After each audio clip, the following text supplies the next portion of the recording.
score on you inside and outside. Jordan Bohannon he walks in the gym and can basically make a shot and make any shot that he wants. More than just those two guys, but those are the two guys that come to mind. They shoot the ball really well and they can score. That's the big thing, and they're clicking at the right time.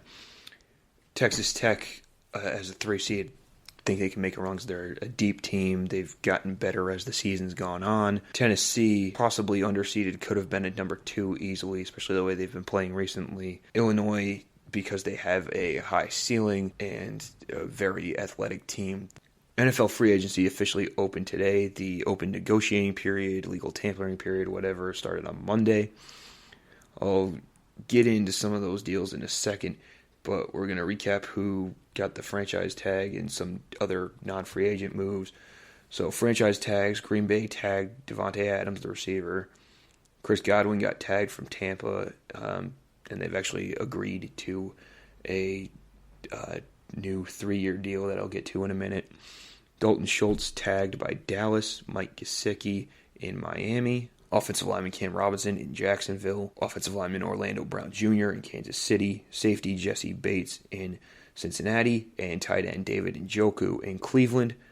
There's some big name quarterbacks in the news. One big thing is that just came down on Sunday was that Tom Brady has unretired and will return to the Tampa Bay Buccaneers again this year. His retirement lasted less than 2 months. Aaron Rodgers has agreed to a new deal with the Packers for 3 years and $150 million. The Seahawks, after saying they had no interest in trading their quarterback, have traded Russell Wilson and a 2022 fourth-round pick to the Denver Broncos in exchange for tight end Noah Fant, defensive tackle Shelby Harris, quarterback Drew Lock, first and second round picks in this year's draft and next year's draft, and a fifth round pick in this year's draft. The move gives Denver the quarterback it has desperately needed since Peyton Manning's retirement and signals a rebuild for Seattle. Seattle has also released linebacker Bobby Wagner, so we'll be interested to see who else they end up loading off as the offseason continues. They will now have a top 10 pick where they could possibly conceivably land either a new quarterback, much-needed linebacker, much-needed corner, or much-needed offensive line protection for whoever their next quarterback is. Texans quarterback Deshaun Watson will not face charges for any of the cases brought against him in Houston. He is free to play in the league once again and still wants out of Houston. They're shopping him around to teams. Cleveland, Carolina, and New Orleans have made notable attempts, and it was also reported that he met with the Atlanta Falcons today. Carson Wentz has been traded once again after 1 year with the Indianapolis Colts. He goes to Washington, who very badly needed a quarterback, in exchange for third-round picks in the next 2 drafts.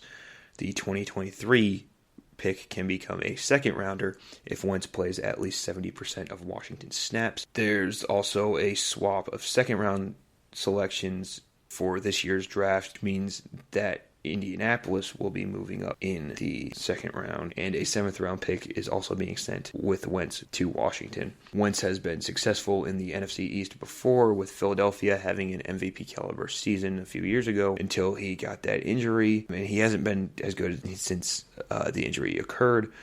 Fills a need for Washington, but it's not a great move. Indy ends up with a lot of draft capital, while Wentz, like I said, hasn't been the same since his injury.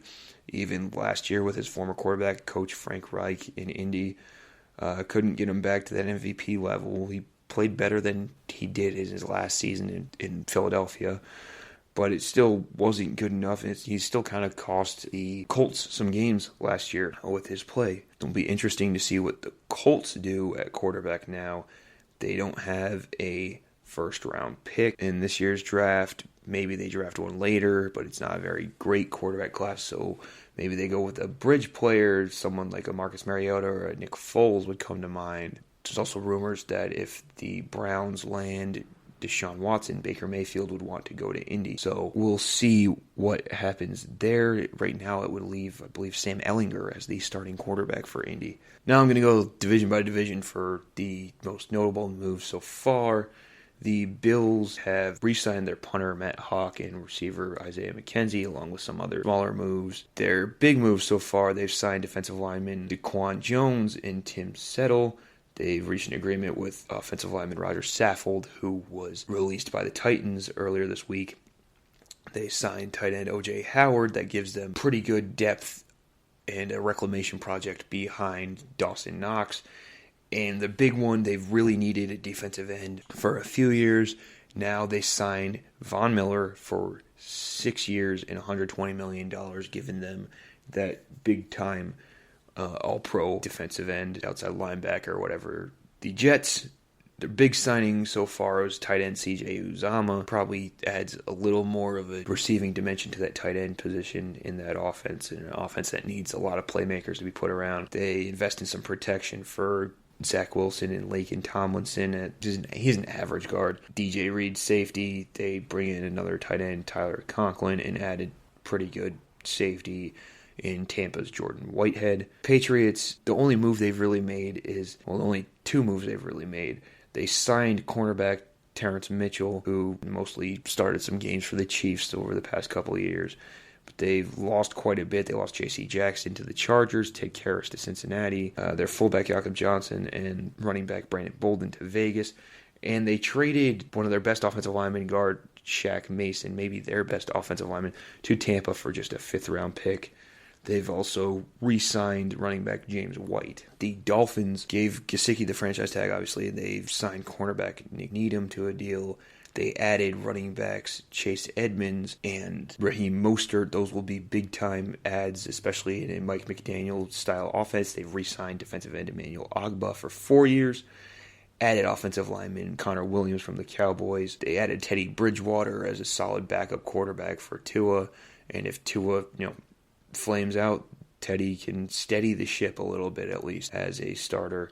Re-signed linebacker Duke Riley, and added wide receiver Cedric Wilson from the Dallas Cowboys. The Pittsburgh Steelers, going to the AFC North, signed quarterback Mitch Trubisky for 2 years. He's expected, by all reports, to be the starter over Mason Rudolph in the post-Ben Roethlisberger era, which should tell you a lot about what NFL front offices think of this year's quarterback draft class. They also added linebacker Myles Jack, who was Jacksonville's leading tackler last year with over 100 tackles. It was a surprise cut by Jacksonville. Offensive lineman James Daniels and Mason Cole, if you'll remember. The Steelers' offensive line, especially at the beginning of the year last year, was brand new, had its struggles, had people all over Ben Roethlisberger. Daniels and Cole will bring solid veteran play to the middle of that offensive line and hopefully make things better for the new quarterback, Trubisky. He doesn't have the lack of movement that Ben had last year, so there's a little more athleticism at the quarterback position. And they've also signed cornerback Levi Wallace. The Ravens have added safety Marcus Williams from the Saints for 5 years. That's a very good move. Paid him a lot of money, but it's 5 years and he's a great guy to have on the back end of the defense. Morgan Moses, the offensive tackle from the Jets, goes to Baltimore for 3 years. And the Ravens have also released cornerback Tavon Young. Cleveland has released receiver Jarvis Landry. He's expected to have a pretty good market with the Saints and Falcons and others reportedly interested in him. They also released their center, J.C. Treader. Franchise tagged tight end David Njoku. They traded 2022 5th and 6th round picks to Dallas for a 6th round pick and receiver Amari Cooper, who instantly becomes their number one receiver. Still think that receiver room lacks a little bit of depth and, I guess, oomph. They also traded linebacker Mac Wilson to New England for defensive end outside linebacker Chase Winovich. They've signed Taven Bryan, the defensive tackle, receiver Jakeem Grant. He's got a lot of speed. He's a little small, but he's more of a kick returner. Tackle Chris Hubbard, and they brought back linebacker Anthony Walker Jr. Cincinnati has re-signed defensive tackle B.J. Hill, which was pretty important after losing Larry Ogunjobi to the Bears. And they've invested in some protection up front for Joe Burrow in guards Alex Kappa from Tampa and Ted Karras from the New England Patriots. In the AFC South, Houston has brought in linebacker Christian Kirksey, offensive lineman Cedric Ogbuehi, offensive lineman Scott Quessenberry, pass rusher Ogbo Okoronkwo, defensive back MJ Stewart, offensive lineman AJ Khan, and running back Dari Ogunbowale. They also released Terrence Mitchell, who ended up signing with the Patriots, re-signed defensive lineman Malik Collins, tight end Farrell Brown, and cornerback Desmond King. Indy hadn't done much. Like we said, they traded Wentz, so we'll see what happens at quarterback there. They re-signed tight end Mo Alley Cox And they've traded corner Rock Ya-Sin to Vegas for defensive end Yannick Ngakoue, which gives them a true pass rusher up front that they didn't really have last year. They had hoped that Kwity Paye from Michigan could develop into that. He was okay, but just didn't bring exactly what they needed. Ngakoue brings what they needed. Jacksonville went crazy, especially offensively. Their moves seemed to set up a defensive draft.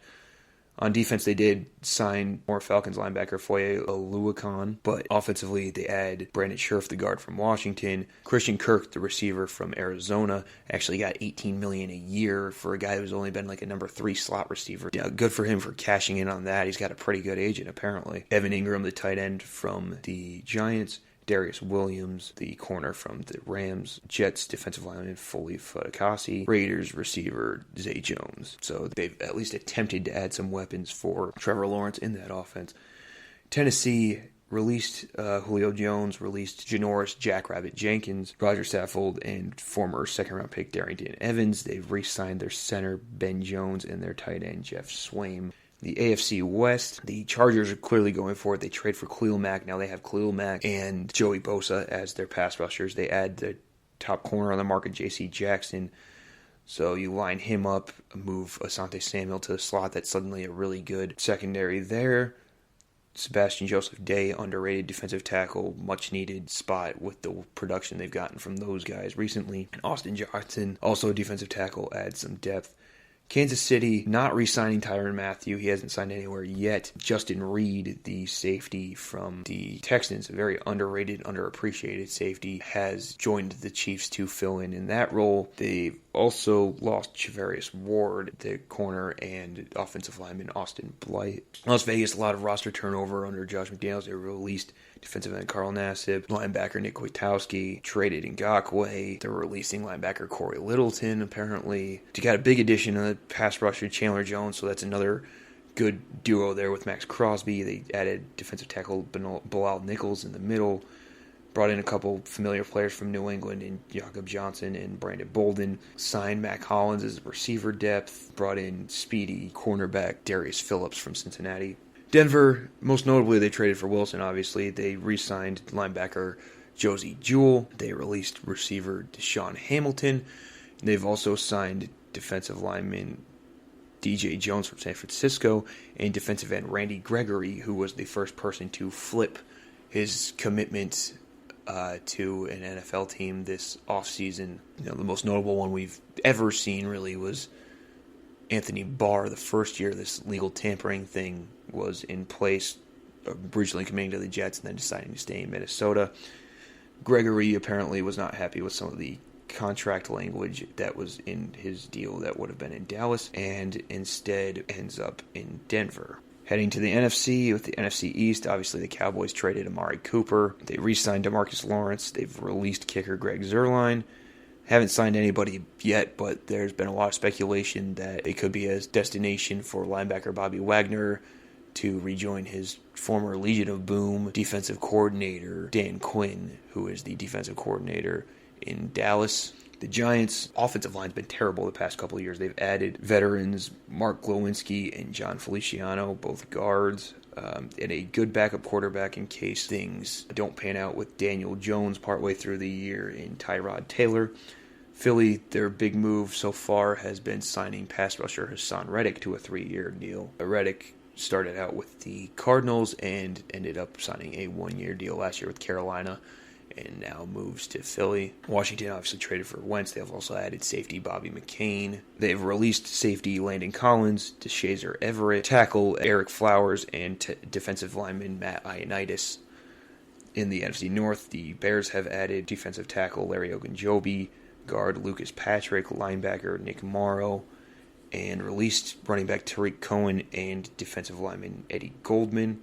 The Lions re-signed a bunch of their own guys like Charles Harris, Alex Anzalone, Tim Boyle, Tracy Walker, Khalif Raymond, Josh Reynolds, some practice squad guys. They've released defensive end Trey Flowers, and their biggest move so far has been signing receiver DJ Chark to a 1-year, $10 million deal, which, due to the nature of the deal, will only be a $4 million cap hit this year. Green Bay, obviously, they gave Rodgers that new deal. They re-signed Preston Smith, and they re-signed linebacker Devondre Campbell to a 5-year deal. also released Zadarius Smith, and they tagged Devontae Adams. Minnesota signed a backup tight end in Johnny Munt from the Rams, bringing